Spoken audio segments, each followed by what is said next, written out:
एक बार तो हमारे जीवन में आ जाए, क्योंकि जीवन में एक बार भी यदि शुभ क्रिया उस तीव्र या उस गहरे भाव से हो जाती है तो बोलते भवांतर में जब भी उसको निमित्त मिलेगा वो अपना कार्य को साध लेगा।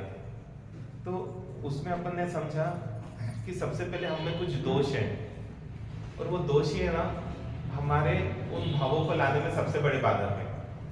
और एक दो दोष नहीं है, हमने देखा कि बहुत लंबी लिस्ट है दोषों की, और जब तक जिस भी जीव में ये दोष होते हैं या रहते हैं तब तक वो जीव उस स्तर के तीव्र भाव कर ही नहीं पाता है। और वो दोष तो अपन ने परसों लिखे थे कुछ एक, आपने रिवीजन तो किया ना कि रिवीजन नहीं हो पाया? रिवीजन बहुत जरूरी है, क्योंकि है ना हमको हमारे दोष याद रहेंगे तो दिखाई देंगे। कि जैसे अपन ने बोला कि अपन ने 24 घंटे में शिकायत तो नहीं की कुछ कि, क्योंकि हर बार जितना अपन जिस चीज का अभ्यास करते हैं वो चीज उतनी ज्यादा पुष्ट होती है। और हमने आज तक क्या किया, उन दोषों को और अभ्यास कर करके और पुष्ट बना लिया, और इसलिए अब उसको तोड़ना इतना आसान नहीं है, लेकिन बोलते उतना कठिन भी नहीं है। और इसलिए ये सोचना है कि इतने परिस्थितियां बिगड़ने के बाद भी धार्मिक व्यक्ति के अपन देखते हैं परिणाम नहीं बिगड़ते हैं, तो उसके लिए उनको क्या साधना करनी पड़ी। जैसे चंदन बालाजी ने हम देखते हैं कि एक दिन में इतनी बड़ी घटना घटी और एक्सट्रीम घटना घटी, माता का वियोग, पिता का वियोग, है ना, राजपाट का वियोग, सखियों का वियोग, मतलब सब कुछ ही हट गया। और तो कहा गए कोई अनजाने देश में, और वो भी दासी बनकर। लेकिन इतने वियोग में भी हम देखते हैं, इतनी दुख के क्षणों में भी उनके परिणाम नहीं बिगड़े। क्या साधना की होगी उन्होंने? हाँ हाँ, वही क्या क्या अभ्यास किया होगा। रोज वो घंटों घंटे साधना करते होंगे जंगलों में जाकर, इतना तो नहीं किया। तो अब वही बात आ रही है। हाँ हाँ, संस्कार थे। हाँ, मतलब क्या है कि उन्होंने कुछ ऐसा काम किया जिससे हम चूक रहे हैं। उन्होंने, जैसे एग्जाम्पल बताऊं कि हमको लगता है कि उन्होंने बहुत बड़ा त्याग किया, लेकिन उतना बड़ा त्याग वो कब कर पाए ये सोचने वाली बात है। और उसके लिए उन्होंने क्या क्या मेहनत की। जैसे फॉर एग्जाम्पल कि आप लोग जब वो छोटे थे तब गुड़िया से खेलते थे, और कोई मांगता था तो उसको देना पसंद नहीं करते थे, कई बार छुपा के भी रख देते थे, कई बार नहीं देंगे बोल के अड़ भी जाते थे, ऐसी बहुत सारी चीजें करते थे।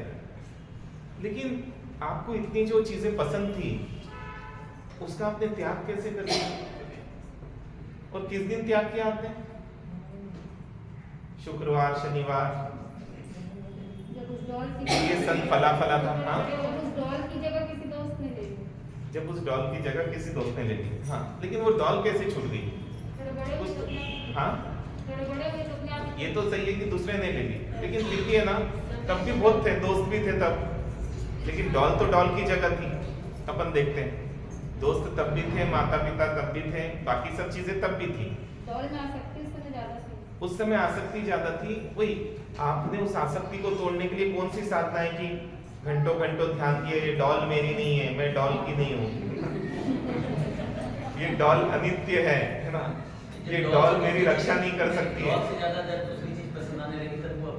नहीं, लेकिन है ना, पहले भी दूसरी चीजें थी, जैसे दोस्त पसंद थे तो उस समय दोस्त भी थे, माता पिता भी थे, वातावरण सब वही था, लेकिन डॉल छोड़ दिया आपने। तो भाई डॉल क्या, देखो किसी चीज का, हाँ तब लगाव ज्यादा था, बड़े हो गए तब लगा कि डॉल से नहीं। हाँ हाँ, पढ़ाई में आ गए। लेकिन देखो आप, पढ़ाई थी तब भी पढ़ाई थी।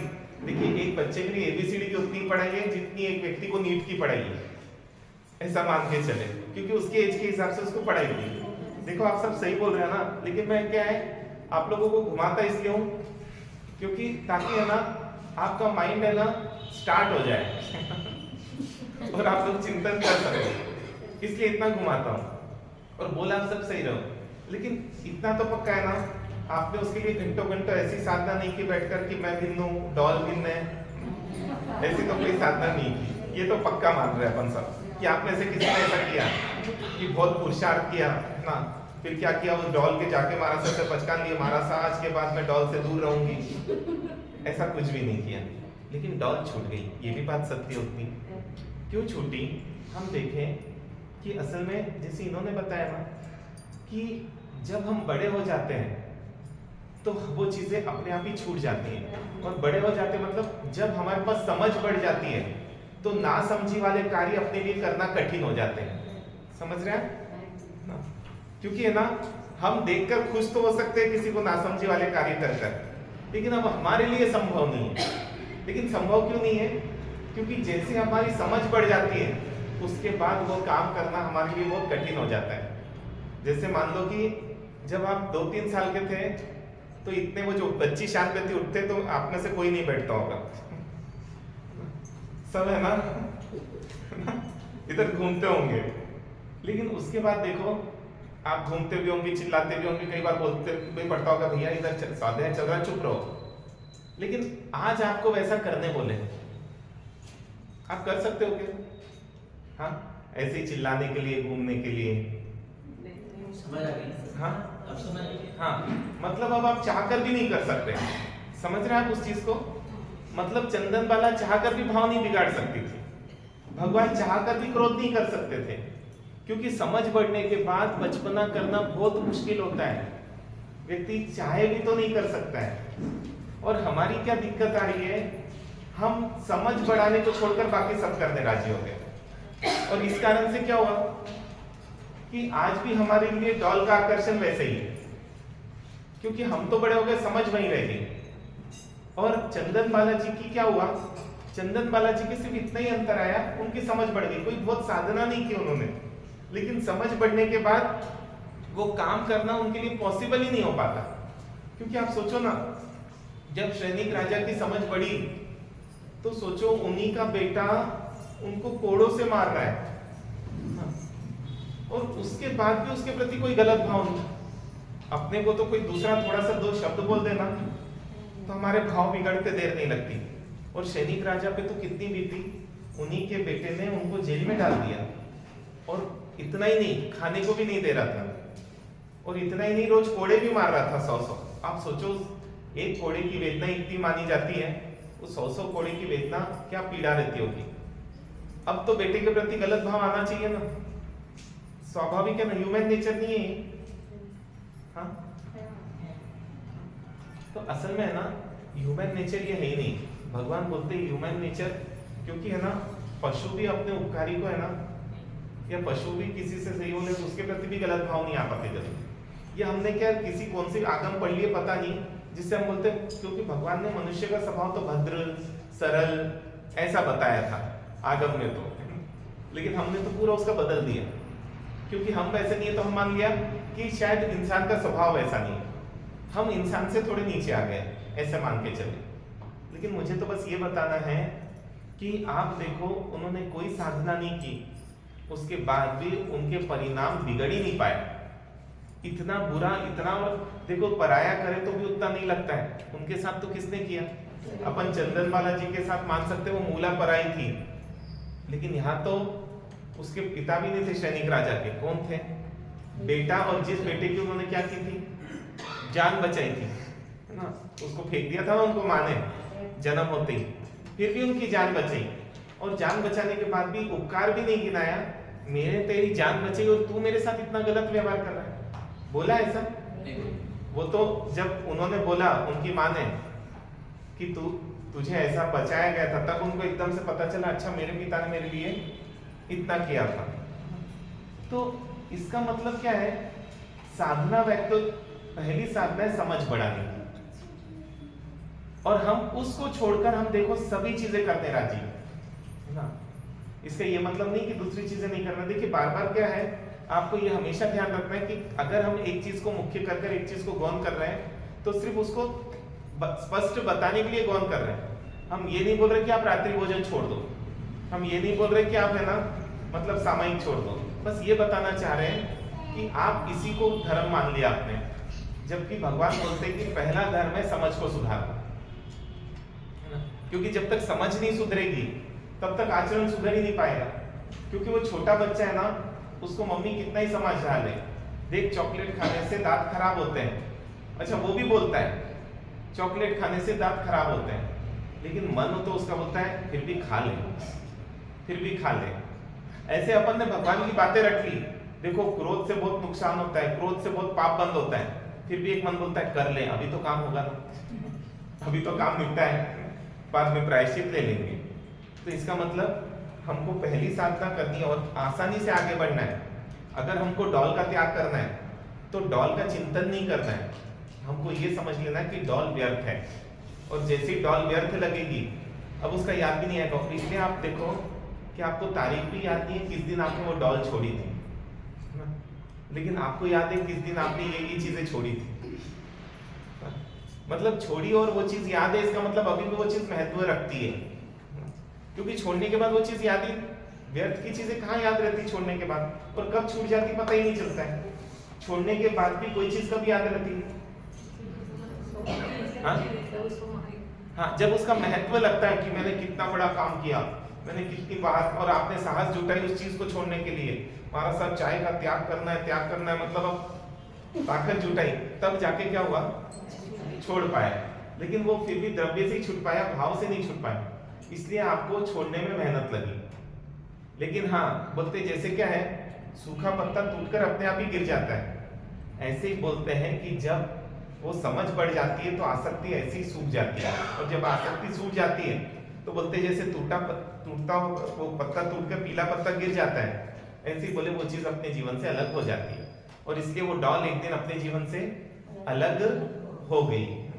अब इस समझ को समझने के लिए लेकिन अपने को थोड़ी गंभीरता से समझना पड़ेगा, क्योंकि अभी तक बचपना बहुत कर लिया, और हाँ बच्चे को ये चीज जल्दी समझ भी नहीं आएगी, लेकिन अगर वो थोड़ी कोशिश करें और इसका थोड़ा सा अभ्यास करें इसको जचाने की, तो शायद वो अपनी समझ को आगे बढ़ा लेगा, और जिस दिन उसकी समझ आगे बढ़ जाएगी उस दिन उसके लिए त्याग बहुत आसान हो जाएगा। और इसलिए जब सुनते हैं, वो मृगापुत्र का हम पढ़ रहे थे कि उन्होंने जब संयम लिया तो बोलते कि एक भी बार उनको ये याद नहीं आया कि मैं कभी राजकुमार था। मतलब आप सोचो क्या दशा रही होगी उन लोगों की। लेकिन अब आप लोग तो क्या है, आप लोग तो हम भूलना भी चाहे तो याद दिलाते, हमारे साहब कहाँ के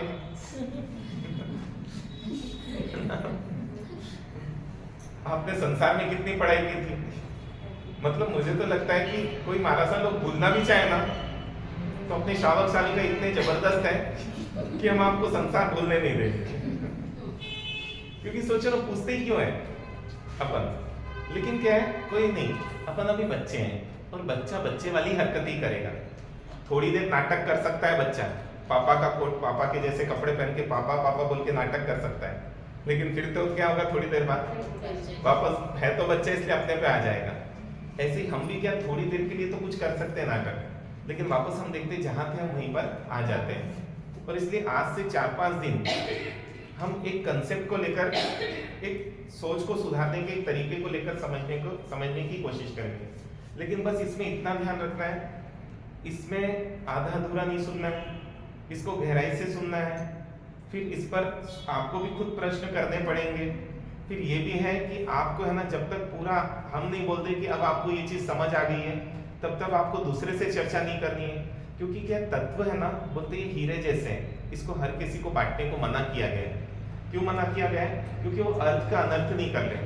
आज जितने भी अनर्थ हुए हैं ना, उसका कारण है अधूरा ज्ञान, आधा ज्ञान। मतलब क्योंकि है ना, अज्ञानी उतना नुकसान नहीं पहुंचाता है जितना अधूरा ज्ञानी पहुंचाता है। क्योंकि हम आधी अधूरी बात सुनकर अपन मान लेते नहीं ये सत्य है, ये असत्य है। जब उनसे कंसेप्ट पूछते हैं तो कंसेप्ट बताने राजी नहीं होते। जैसे एक भाई ने पूछा कि महाराज साहब ये ना कि कोई व्यक्ति के जेब में मोबाइल है और वो आपको टच कर दे तो संगट्टा हो गया, तो दोष लगेगा ना। मैं उनसे पूछा क्यों दोष लगेगा, बताओ भाई, पूछू तो उनसे, ले संगट्टा। उन्होंने बोला संगट्टे से दोष क्यों लगता है, तो वो एक्सप्लेन ही नहीं कर पाए। मैं वो 70 साल के या 60 साल के व्यक्ति, लेकिन उनको क्लियर ही नहीं, क्योंकि उन्होंने बस रट लिया। और जो रट लिया ना, वो व्यक्ति बच्चा है, क्योंकि बच्चे रटते हैं। समझदार व्यक्ति को रटने की जरूरत नहीं, उसको पूरा क्लियर रहता है कि ये है तो ये चीज नुकसान करेगी, ये दोष इस तरीके से लगेगा और इसलिए ये चीज इस रूप में नहीं चल पाएगी, वो पूरा क्लियर कर पाएगा। अभी हम देखें, हम कुछ भी क्लियर नहीं कर पाते, क्योंकि जब भी आपसे आपके बच्चे प्रश्न पूछते हैं ना, हम एक सादे धर्म की भी है ना परिभाषा उनको सही तरीके से हम नहीं समझा पाते, और जब हम नहीं समझा पाते हैं और उनको संतुष्टि नहीं दे पाते हैं तो क्या होता है, तो वो जुड़ नहीं पाते, क्योंकि यदि आप उनके प्रश्नों का उत्तर दे दो तो उनके लिए जुड़ना आसान होगा। तो इसलिए एक आज से अपन एक लेकर चल रहे हैं, लेकिन रोज आना है 3-4 दिन के लिए, इतना ध्यान रखें, और नहीं आए किसी कारणवश तो आप अलग से आकर भी समझ लो बस उतनी चीज को, कोई दिक्कत नहीं है, लेकिन समझना हमको पूरा है। ठीक है, तो अब अपन प्रारंभ करते हैं उस विषय का कि जो विषय मतलब यहाँ पर बहुत गहराई से जिसकी चर्चा की गई, क्योंकि हम बोलते हैं जैन धर्म श्रेष्ठ है। क्यों श्रेष्ठ है? क्योंकि यहाँ पर है ना अहिंसा की चर्चा बहुत गहराई से की गई थी, लेकिन आज भी हमको लगता है, मतलब आज सुबह जैसे मैंने एक चीज प्रवचन में प्रूव की थी ना, आपकी अहिंसा भी उन्हीं से प्रभावित है, आपकी अहिंसा भी जिन शासन से प्रभावित नहीं है। क्योंकि जब जिन शासन की अहिंसा समझते हैं तो हम अभी जो अहिंसा पाल रहे हैं वो लगता है कहीं उनसे तो प्रभावित नहीं है, क्योंकि सोच वैसी हो गई। 2500 साल पहले आप सोचिए 10वें कालीन की रचना की गई थी, और उसमें बताया गया जो अहिंसा संयम और तप का पालन करता है उसको देवता भी नमस्कार करते हैं। लेकिन वो अहिंसा की क्या डेफिनेशन थी, आज 2500 साल में पूरी डेफिनेशन बदल गई। और कई बार होता है डेफिनेशन कई बार है ना समय के साथ बहुत बदल जाती है, क्योंकि लोग कुछ और मानने लग जाते हैं और वही चालू हो जाती है डेफिनेशन। जैसे आज से 2000 साल पहले पाखंडी किसको बोलते थे आपको पता है? आज से 2000 पहले पाखंडी शब्द साधुओं के लिए उपयोग होता था। क्यों साधुओं के लिए उपयोग होता है? जो पाप का खंड खंड कर दे उसको पाखंडी बोला जाता था। मतलब ये लुच्चा भी जो शब्द आया ना, ये साधु के लिए जो लोच करता है ना उसको लुच्चा बोला जाता था, लेकिन आज उसकी क्या हो गई, इतनी विपरीत परिभाषा हो गई है। तो ये देखना रहता है कि उस समय क्या मान्यताएं थी, क्योंकि अगर अपन आज की मान्यता से देखेंगे तो बहुत सारा अंतर आ जाएगा। तो इसलिए सबसे पहले अपन एक अहिंसा तत्व को ही 3 दिन समझने का प्रयास करते हैं, लेकिन इसको बिल्कुल एकाग्रता से, और जो प्रश्न पूछे हमको कोशिश करना हम उसका कितना गहराई से चिंतन कर सकते हैं। सबसे पहले 2 तत्व हमने बचपन से सुने हैं, एक लिविंग थिंग, एक नॉन लिविंग थिंग, एक जड़, एक चेतन। ठीक है ना? अब है ना ये जो 2 तत्व हैं, लिविंग थिंग किसको बोलते हैं, चेतन किसको बोलते हैं? हाँ, जिसमें जीव है ना? लेकिन ये डेफिनेशन बहुत क्लियर लग रही है क्या आपको? हाँ? क्या लगता है जिसमें जीव है? क्योंकि अपन ने सबने देखो बहुत सारी एग्जाम्स भी दी, थोड़ा सा कोशिश करो ना। लिविंग थिंग किस, अच्छा नॉन लिविंग थिंग किसको बोलते हैं? जिसमें जीव नहीं है ना? जीव का मतलब क्या? चेतना। और चेतना मतलब क्या? स्पर्श रूप गंध वर्ण जिसमें नहीं है वो जीव है, जिसमें है वो अजीब है ना?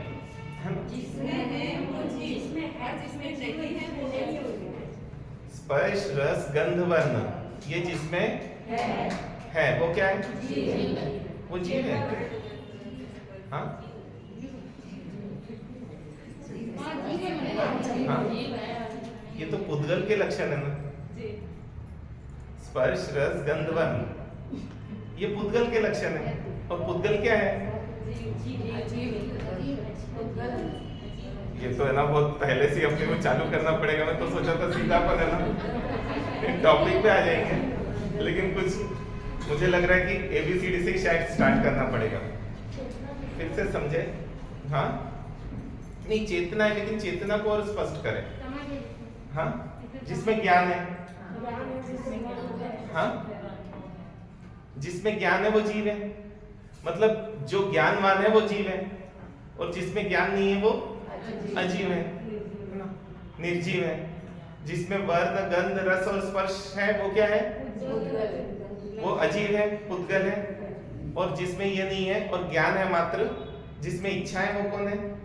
वो जीव है। ठीक है ना? अब ये बताइए कि है ना जैसे कुत्ता है वो जीव है कि अजीव है? हाँ? उसमें तो वर्ण गंध सब है। समझ नहीं है। हाँ, समझ नहीं है। कुत्ते में समझ नहीं है।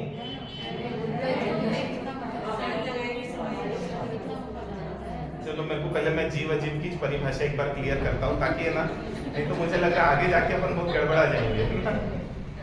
लेकिन आप सोचिए कि कितने आश्चर्य की बात है, क्योंकि ये तो इतना बेसिक है कि हम पाठशाला में है ना, ये दो तत्व बचपन में ही सिखा देते हैं। तो मुझे तो लगा सिर्फ आपको इतना सा वो कर मैं आगे बढ़ जाऊंगा जहां तक मुझे लेके जाना है। देखिए, इस संसार में मतलब दो तत्व माने गए, एक है जड़, एक है चेतन। अब है ना, किसी भी चीज को पहचानने के लिए उसके कुछ लक्षण बताए जाते हैं, क्योंकि लक्षणों के माध्यम से क्या है, उसको पहचाना जाएगा। जैसे और तो कुछ लक्षण जो समान होते हैं और कुछ लक्षण असमान होते हैं, जिसको बोलते हैं विशेष लक्षण। और किसी भी विशेष लक्षण से उस तत्व को पहचाना, उस वस्तु को पहचाना जाता है। जैसे शक्कर की विशेष पहचान क्या है? मिठास। जिसमें मिठास हो वो शक्कर है। तो इसलिए इजी हो जाता है, क्योंकि कभी नमक भी रहा तो अपन चक्कर देख लेंगे कि हाँ ये नमक है, क्योंकि नमक की पहचान खारास है, शक्कर की पहचान मिठास है। ऐसे ही बोला कि जीव किसको बोला, तो जीव में जो जानता है, जिसके अंदर फीलिंग्स है, इच्छाएं जिसमें होती हैं, वो कौन है? वो जीव है ना। वो जीव में और क्या रहता है? उस जीव में और सुखी दुखी होने की क्षमता है। तो सुखी कौन होता है? दुखी कौन होता है? जीव। मतलब सुखी दुखी होने की क्षमता, मतलब सुखी दुखी गुण भी किसमें है? जीव में। तो अपन जीव के 5 लक्षण लिख लें। एक तो ज्ञान, दूसरा श्रद्धा,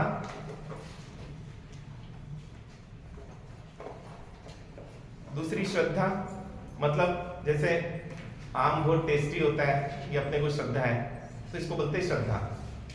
ठीक है, मतलब मान्यता। तीसरा आता है चारित्र। चारित्र मतलब अभी ले ले अपन, आपकी भाषा में सामान्य बोले तो इच्छाएं। हालांकि ये गलत चरित्र है, लेकिन अभी अपन इसी को लिख लें, आपको इजी पड़ेगा। फिर चौथा है जीव में सुख गुण। सुखी दुखी होना ये जीव का लक्षण है। और 5वां लक्षण है वो उसके लिए जो पुरुषार्थ करता है, ऐसा मान ले। लेकिन मुख्यतः ऊपर के 4 को ही मुख्य माने पर। जो जानता है, जैसे ये आम है, ये क्या है? ज्ञान है ना। फिर आम बहुत टेस्टी होता है, ये हो गई श्रद्धा। आम को देखकर मुंह में पानी आ रहा है,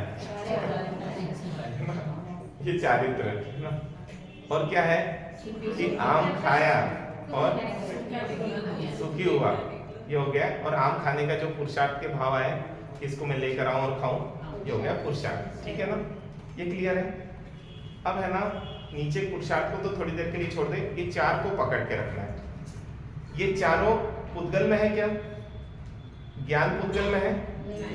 नहीं है। मान्यता पुद्गल में अच्छा बुरा मानने की नहीं है, वो बुरा मानता ही नहीं, इसलिए है ना, कुछ भी बोलो, है ना। फिर है ना, इच्छा भी वो करता है क्या? वो नहीं करता है। ठीक है ना। सुखी दुखी होता है, अब ये तो पक्का मान लो। मैं आगे बढ़े थोड़ा सा।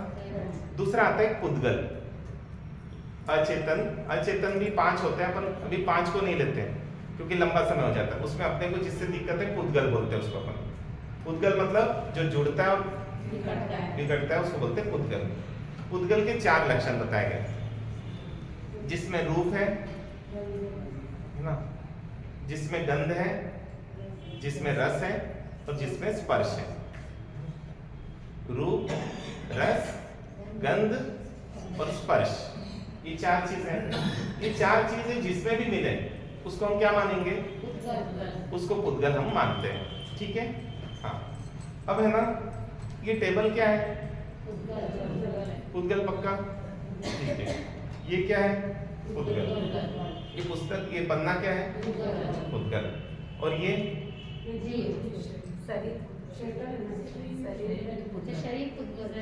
शरीर पुद्गल मान रहे, ये शरीर पुद्गल है ना। और इसके अंदर जो जान रहा है वो जीव है। तो अब मैंने आपसे पूछा था कुत्ता क्या है? एक जो कुत्ता दिख रहा है रास्ते पे इधर उधर घूमते हुए, वो जीव है क्या? जीव है। हाँ, ये तो बहुत गड़बड़ हो गई।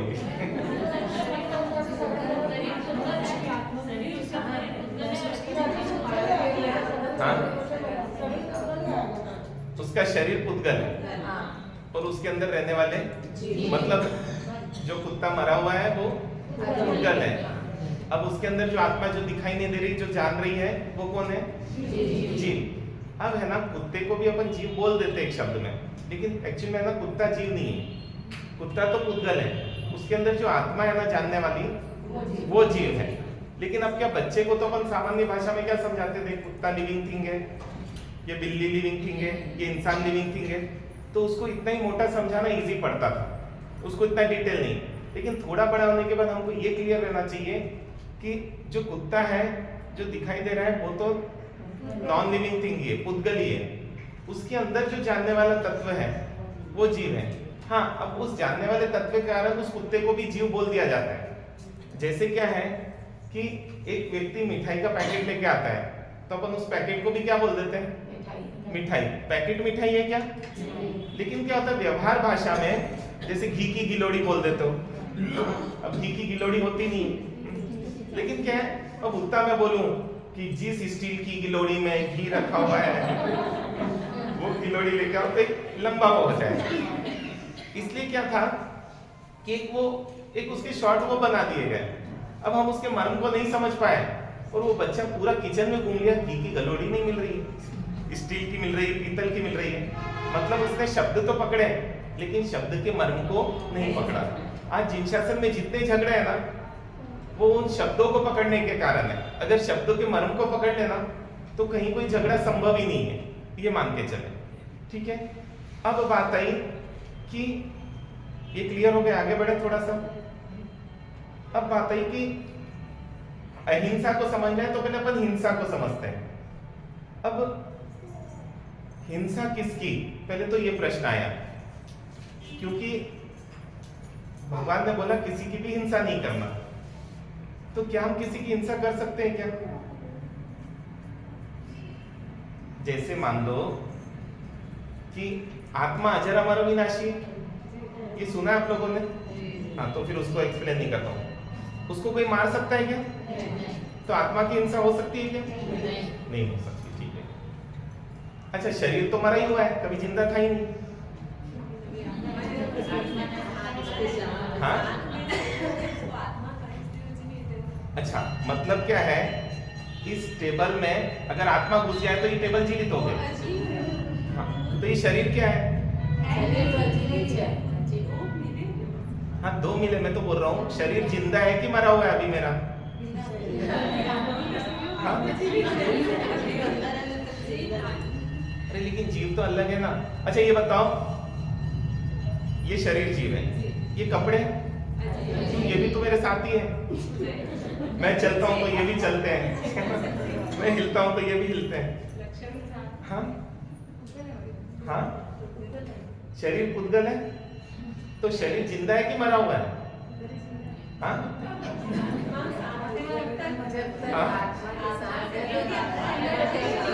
मैं वही बोल रहा हूँ, जब तक मैं ये कपड़े पहने हुए, ये कपड़े जीव हो गए। हाँ? अच्छा ये बताओ, अजीब जीव हो सकता है क्या? तो फिर आप तो अभी बोल रहे कि शरीर जीव है, तो सही हो गया। मैं तो ये पूछ रहा हूँ शरीर जिंदा है कि शरीर मरा हुआ? शरीर से पूछ रहा हूँ। नहीं, आत्मा को तो अभी अलग ही देखो ना, मैं तो अभी शरीर के बारे में पूछ रहा हूँ कि शरीर जिंदा है कि मरा हुआ है? कुछ गड़बड़ हो रही है। नहीं, क्या हुआ असल में, ये तत्व जब तक पकड़ में नहीं आएगा ना, तब तक आगे बढ़ पाना बहुत मुश्किल हो जाएगा। क्योंकि आज अगर ये चीज सी क्लियर नहीं हुई तो हम आगे बढ़ते बढ़ते बहुत दिक्कतें चालू हो जाएंगी आप लोगों को। आप ये सोचो कि है ना, आत्मा अजर अमर अविनाशी है, तो आत्मा की हिंसा हो नहीं सकती। और शरीर तो कभी जिंदा था ही नहीं, शरीर के अंदर आत्मा ही है ना, और शरीर से आत्मा। लेकिन शरीर तो जब भी मुर्दा था उसके बाद भी मुर्दा था। सिर्फ हम शरीर, हम उसके अंदर को जैसे है ना, मिठाई का जो पैकेट है ना, पहले भी पैकेट ही था।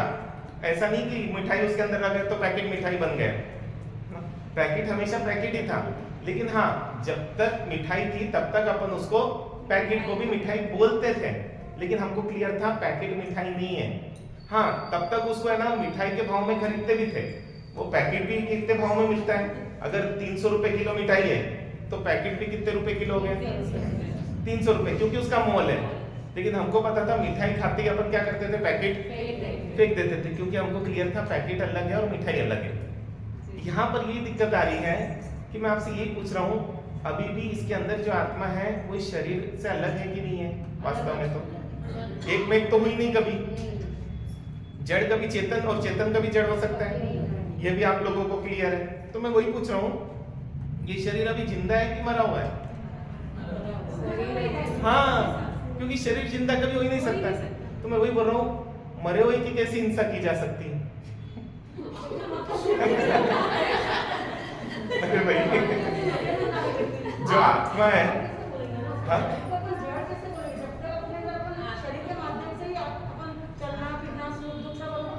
मैं वही बोल रहा हूँ, अभी है ना शरीर के माध्यम से आप कर रहे हो, तो ये शरीर को अपन चेतन बोले, मतलब चेतन में रूप है, रस है, गंध है, वर्ण है, ऐसा माने अपन? अरे फिर ये भी गजब है आप लोगों का। नहीं, मैंने आपको समझाया घी की गिलोड़ी बोलते हैं, लेकिन इतनी समझ होती है कि घी की कभी गिलोड़ी होती ही नहीं है। ये तो समझा रहा हूं मैं, क्योंकि अगर वही चीज आपको क्लियर नहीं हुई अभी तक, जड़ चेतन वाला पार्ट, तो हम आगे तत्व कैसे क्लियर करेंगे? हमारी वही दिक्कत आ रही है, क्योंकि हमको वो पार्ट ही क्लियर नहीं हो पाया कि हिंसा किसकी हो रही है, क्या हो रही है, हम कैसे क्लियर करेंगे?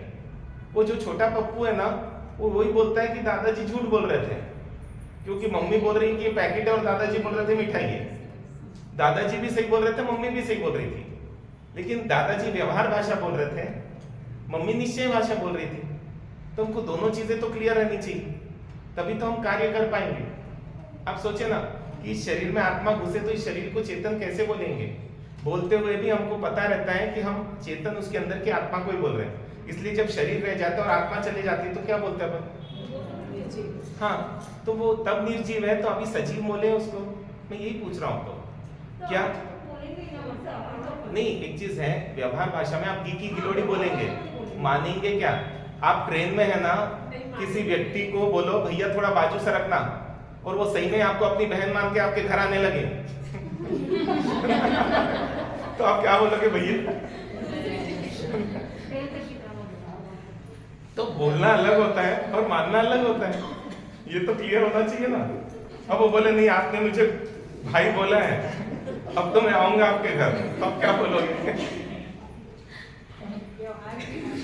हाँ, मतलब आप सोचे ना, हम जिन शासन को बचपन से समझ रहे हैं, फिर भी आज तक भी है ना ये क्लियर नहीं है, क्योंकि मैं जब ये बोल रहा हूँ तब भी मुझे क्लियर है कि मैं नहीं बोल रहा हूँ, मैं जान रहा हूँ इसको, मुझे क्लियर है, क्योंकि ये पुद्गल का स्वभाव है, शब्द मेरा स्वभाव नहीं है, और इसी कारण से मुझे उस चीज में दिक्कत ही नहीं आती। कोई तारीफ करता है कि महाराज साहब आज आपने बहुत अच्छा प्रवचन दिया, मुझे पता है मैंने दिया ही नहीं है, क्योंकि मैंने जाना है उस चीज को, इसलिए उसका अहंकार ही नहीं आ सकता। मैं आपको वहां तक लेके जाना चाह रहा हूँ जहां आपको कषाय नहीं आए, लेकिन वो कब नहीं आएगा? जब आपको ये पहला भेद क्लियर हो जाएगा, क्योंकि पहला भेद जिसको क्लियर नहीं है वो कषाय रोक ही नहीं सकता, क्योंकि जब आप मान रहे हो कि ये जीव है तो इसको कुछ भी बोलोगे तो आपको धक्का लगेगा। जब आपको लगेगा कि ये जड़ है, जब इस जड़ को धक्का नहीं लग रहा तो मैं क्यों धक्का लगाऊं? तब तो हम आगे बढ़ेंगे ना। और इसलिए उस बारीकी पर जाओ कि क्या, अच्छा जब पूछता हूं तो तब तो बहुत सही जवाब देते हो, जड़ कभी चेतन हो सकता है, तो आप बोलते नहीं हो सकता है। फिर मैं पूछता हूँ ये शरीर चेतन है क्या, तो बोलते आप हो। तो है ना, आप सोचो कि इतने सिंपल तत्व भी अगर स्पष्ट नहीं होगा तो हम आपका कषाय को कैसे बाहर को करवाएंगे? क्योंकि धीरे धीरे तो हम आपको ये भी प्रूव कर देंगे कि आपकी कषाय भी नहीं है, वहां तक भी लेके जाएंगे, लेकिन पहले दूर वाली चीज को आपको प्रूव हो जाए, पहले से हम आपको ये प्रूव कर दे वो पड़ोसी का बच्चा वो आपका नहीं है तो हम भेद करते करते आपको वहां तक लाएंगे जहां तक आपको लाने के बाद कभी ना राग हो सकता है जीव को, ना द्वेष हो सकता है। तो इसलिए मैं ये पूछ रहा हूं कि क्या शरीर कभी जिंदा था क्या? ये कपड़े के साथ ठीक है, मैं पहने हुए हूँ, कपड़े मेरे साथ हिल रहे, फिर भी मैं मान रहा हूँ कपड़ा अजीब है। ऐसे शरीर जो जीव था, जो जीव है वो रहेगा, क्योंकि ना जीव जन्मता है ना मरता है, ये तो अपन ने सब सुन रखा है ना। आत्मा थी है और रहेगी, शरीर बदलते जाती है। अरे जैसे मैं कपड़े बदलता हूँ वैसे मैं शरीर बदलता हूँ। तो जैसे कपड़े अजीब है वैसे शरीर भी अजीब है, क्योंकि जिसमें भी ये चार चीजें हैं वो सब अजीब ही बोलना पड़ेगा। क्योंकि अगर अपन उसको जीव मान ले तो बहुत सारे घोटाले हो जाएंगे, फिर हमको तत्व पकड़ना मुश्किल हो जाएगा। तो इसलिए मैं वापस से पूछूंगा, क्योंकि ये चीज पक्की करनी जरूरी है। ये शरीर जीव है कि अजीब है? अजीब है। तो मैं वही बोल रहा हूँ, ये शरीर जिंदा है, क्योंकि अजीब मतलब जिसमें प्राण नहीं है, जो जिंदा नहीं है। तो ये शरीर मरा हुआ है कि जिंदा है? प्राण किसमें है? आत्मा जब अपने को जब आत्मा अपने शरीर में जब तक अपने शरीर आएंगे अपन मुर्दाबाद बोलते जब वो आत्मा निकल जाए बिल्कुल। तो अपन उसको चेतना है ही ना उसके अंदर शरीर, और जब तक आत्मा है तो अपन शरीर के साथ ही तो बोलोगे ना। नहीं देखो, एक चीज है, तब तक आप मिठाई के पैकेट को भी मिठाई बोलो, कोई दिक्कत नहीं, बोलते हो ना। हाँ बोलते हैं, लेकिन मानते क्या है? बॉक्स तो बॉक्स है। हाँ, बस वही तो बोल रहा हूँ मैं। मतलब है ना, बोलते हम भी वही है, लेकिन क्या है, आप देखो एक चीज है, ज्ञानी अज्ञानी एक ही भाषा बोलते हैं, लेकिन दोनों की मान्यता में फेर होने के कारण एक को रागद्वेष उत्पन्न ही नहीं होते और एक को रागद्वेष उत्पन्न होते हैं। आप सोचो ना, वो मदन रेखा की गोदी में जब उनके पति थे, उसके बाद भी उतना दिलासा कब दे पाई? उनको पता है कि कोई मर ही नहीं सकता है, तब तो वो उतना दिलासा दे पाई, नहीं तो कहां से दे पाती हो? तो मैं वही पूछ रहा हूँ कि बोलेंगे क्या नहीं, वास्तविकता क्या है? क्योंकि बोलते तो हम बहुत सारी चीजें, लेकिन मानते कौन सी चीजें? और मान्यता के आधार पर आपको रागद्वेष होंगे, बोलने के आधार पर नहीं होंगे। ये मान के चले, आप दूसरे के बेटे को बेटा बोलते हो लेकिन मानते नहीं हो, इसलिए उसको वो फेल भी हो गया तो आपको दुख नहीं होता है, क्यों? मेरा नहीं है ना।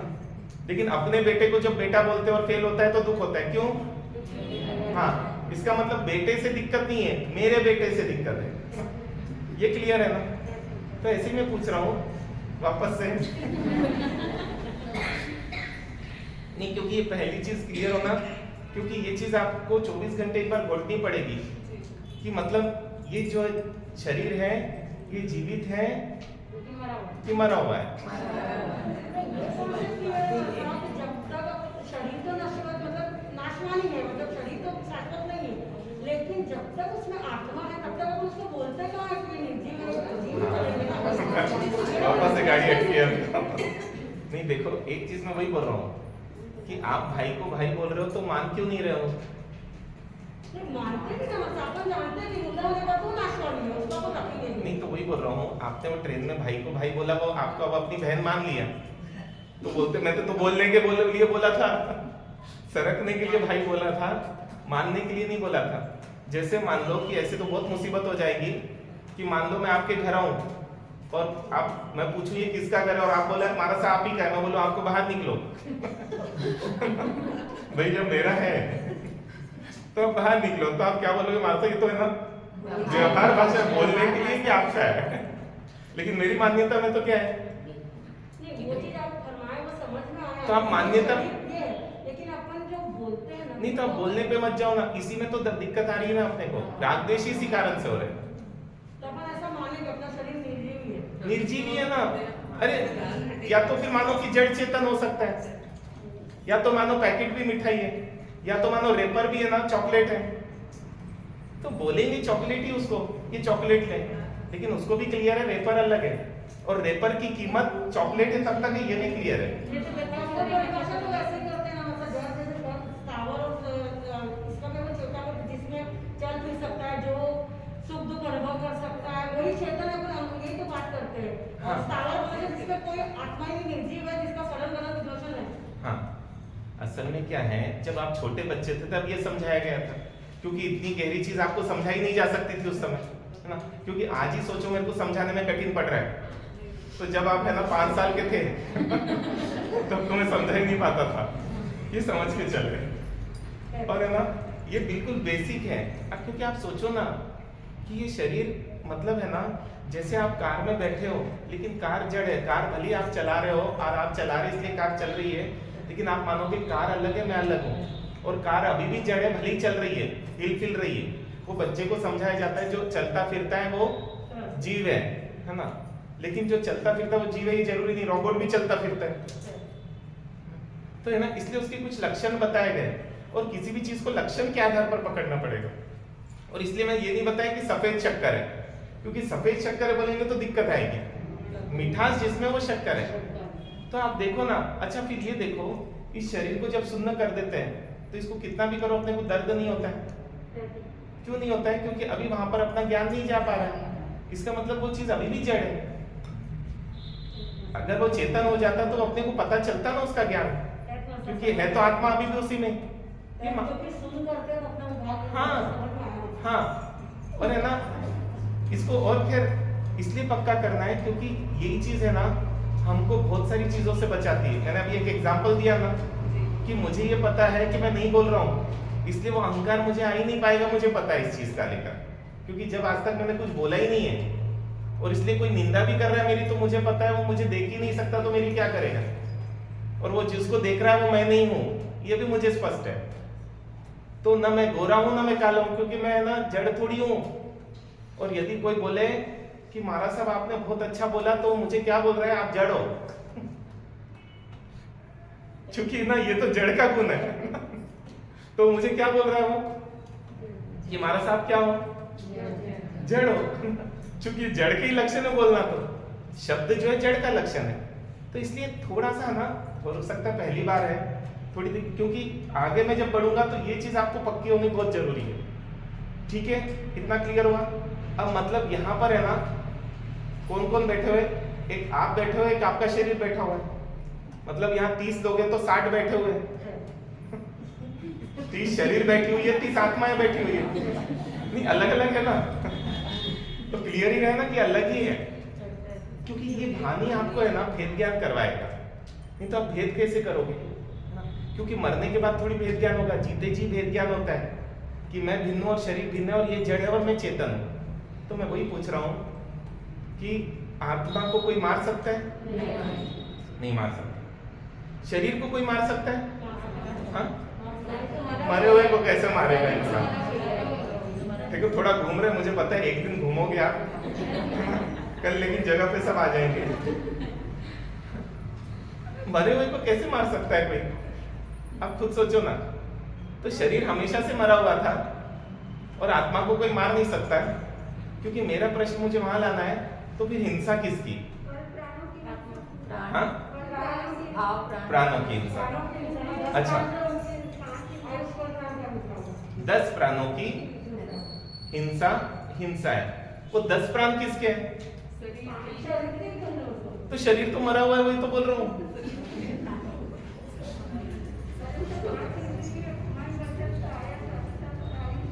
ये सब किसके हैं?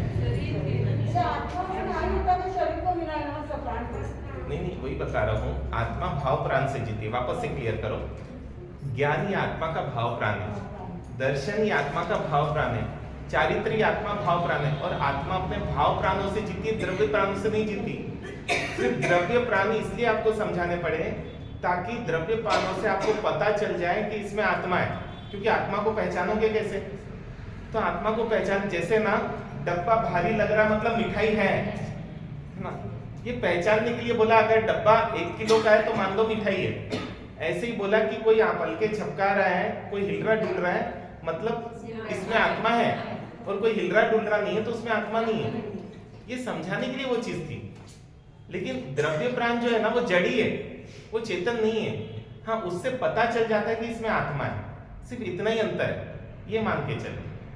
तो ये चीज थोड़ी सी और मतलब वापस से एक बार है ना, क्योंकि ये रिवाइज बहुत जरूरी है, क्योंकि आज इसी में अपना समय हो गया। देखिए वापस से 2 तत्व हैं, दोनों तत्वों के अपने अपने लक्षण हैं, और दोनों के जो लक्षण है कभी भी एक में एक नहीं हो सकते। कभी आत्मा रूपी नहीं हो सकती है, कभी भी शरीर अरूपी नहीं हो सकती, कभी आत्मा रस वाली नहीं हो सकती है, शरीर कभी भी ज्ञान वाला नहीं हो सकता। ये तो क्लियर है ना आपको? फिर ये वाली चीज क्लियर हो गई, अब मैं मान लेता हूँ। तो इसलिए जब जब भी है ना, तो ये बाल क्या है? अजीब। ये हाथ क्या है? अजीब। ये जिंदा है कि मरा हुआ है ना? ये मरा हुआ है क्योंकि ये जिंदा था ही नहीं कभी। ये भी क्लियर हुआ। 10 प्राण आपको क्यों समझाए गए थे? क्यों समझाए गए थे? आपको ये पता चल जाए कि इसमें आत्मा है, इसलिए 10 प्राण समझाने पड़े। क्योंकि हम आपको आत्मा कैसे बताएंगे? क्योंकि ज्ञान देख नहीं सकते, इच्छा देख नहीं सकते, तो जो दिखाई दे रहा है उसी से समझाना पड़ेगा। देखो हिल रहा डुल रहा है ना, इसका मतलब भैया वो जिंदा है, मतलब उसके अंदर जान है अभी, मतलब उसके अंदर आत्मा अभी है, अभी उसके अंदर से आत्मा बाहर निकली नहीं है। तो बस इतना जानने के लिए वो चीज की गई थी। तो इसलिए मेरा ये प्रश्न है, हिंसा किसकी थी? ये तो बहुत बड़ा प्रश्न हो गया। और भगवान ने बोला तो सही, ये भी बात सही है कि हिंसा नहीं करना, लेकिन अपन शरीर की हिंसा इसलिए नहीं कर सकते क्योंकि शरीर मरा हुआ है। मरे हुए को कैसे मारा जा सकता है? और आत्मा की हिंसा इसलिए नहीं कर सकते क्योंकि आत्मा मर ही नहीं सकती। जिसको मार ही नहीं सकते उसकी हिंसा कैसे करोगे आप? तो कल सोच के आओगे, क्योंकि आज है ना, क्योंकि आगे बढ़ेंगे तो आज डिस्टर्ब हो जाएगा ज्यादा, क्योंकि 5 ही मिनट बचे हैं। लेकिन सोचिए 1 घंटे अपने को इतना, तो आज आप रास्ते से चलो तो देखना 2 लोग चल रहे हैं। कौन कौन? एक मैं चल रही हूँ और एक ये शरीर चल रहा है। आप आत्मा को मैं बोलो, अभी थोड़ा सा इजी हो जाएगा काम हमको आगे ना। एक मैं चल रही हूँ और एक ये शरीर चल रहा है ना। अब ये हर क्रिया में आप थोड़ा सा सिर्फ देख लेना कि ऐसा 2 है कि नहीं है, क्योंकि जब आपको है ना एक आनंद आएगा, जब आपको लगेगा मैं अजर अमर अविनाशी हूँ, अब तो मृत्यु का डर ही नहीं रहेगा, है ना। और वही क्षण तो भेद ज्ञान का होता है, वही क्षण तो सम्यक दर्शन का क्षण होता है। लेकिन खैर उसको मैं पूरा आगे समझाऊंगा। अभी इस पहले इतना मोटा मोटा भेद ज्ञान हो जाए जो एक सामान्य व्यक्ति को समझाया जाता था कि ये सब चीजें जैसे कपड़े मेरे से भिन्न है, ऐसे शरीर भी मेरे से पूरा भिन्न है। ठीक है, हम एक जगह पर है लेकिन फिर भी अलग है। मिट्टी सोने में है लेकिन मिट्टी अलग है अभी भी, और सोना अभी भी अलग है, क्योंकि अगर दोनों अलग नहीं रहते तो अलग किया नहीं जा सकता था। और दोनों अनादि से साथ में, फिर भी ना कभी जड़ चेतन हुआ है, ना चेतन कभी जड़ हुआ है। नहीं तो चेतन घट जाते और जड़ बढ़ जाते, लेकिन ऐसा आज तक भी नहीं हुआ। अनादि से इसके साथ रहते। क्यों? हम एक जगह है लेकिन हम एक नहीं है, बस इतनी मान्यता करनी है। तो आज इतना ही अभ्यास करें, क्योंकि आज आगे बढ़ेंगे ना तो दिक्कत है। लेकिन 3-4 दिन थोड़ा सा है ना। और लेकिन देखो वो बहन का इसलिए मुझे बहुत अच्छा लगा कि वो स्पष्ट करते रहे, क्योंकि कईयों को क्या है, डाउट तो होंगे लेकिन ना बोल नहीं पाते हैं। वो जो बोल पाते हैं उनके कारण ये बहुत अच्छा होता है, कईयों को क्लियर हो जाती है चीजें, है ना। लेकिन इतनी तो मान लो क्लियर हो गई तो कोई प्रश्न नहीं है। आपका शरीर जिंदा है कि मरा हुआ है ना? मरा हुआ है ना। और कोई भी अभी आप जो शब्द है वो शरीर बोल रहा है कि आप बोल रहे हैं?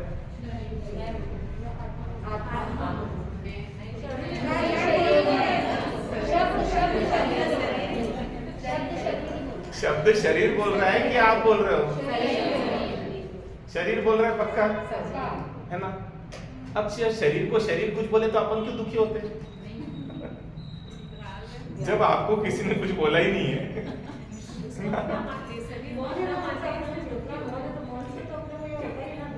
एक्चुअली मन से नहीं, अज्ञान से दुख है। मन तो ज्ञानी के पास भी अभी केवली, जब तक केवली होने के पहले सबके पास मन है, लेकिन वो अच्छा उनके पास वो असंगी थे कि चंदन वाला संगी थे ना, तो मन उनके पास भी था, लेकिन उनके पास ज्ञान था कि मैं भिन्न हूं, ये शरीर भिन्न है। उनको माता पिता भी चले गए तो उनको पता था कि इस संसार में कोई किसी का माता पिता नहीं है, कोई किसी का भाई बहन नहीं है, सब व्यवहार संबंध है, संबंध चलाने के लिए। इवन उनको ये भी क्लियर था चंदन बाला मेरा नाम नहीं है, मैं तो आत्मा हूं। ये चंदन बाला इस शरीर को चलाने के लिए नाम दिया गया है, और वो नाम दिया गया है व्यवहार चलाने के लिए, क्योंकि नहीं तो व्यवहार बुलाएंगे कैसे जिसको बुलाना है? तो बुलाते हैं लेकिन मानते नहीं है। तो जब अपने नाम से भी अपने को बुलाए तो ये मेरा नाम नहीं है, क्लियर रहना चाहिए। ये किसका नाम है? शरीर का है ना। तो मेरा नाम लेकर कोई कुछ भी बोले, अपने को दुखी होना नहीं, क्योंकि अपना है ही नहीं, तो दुखी क्यों होंगे अब?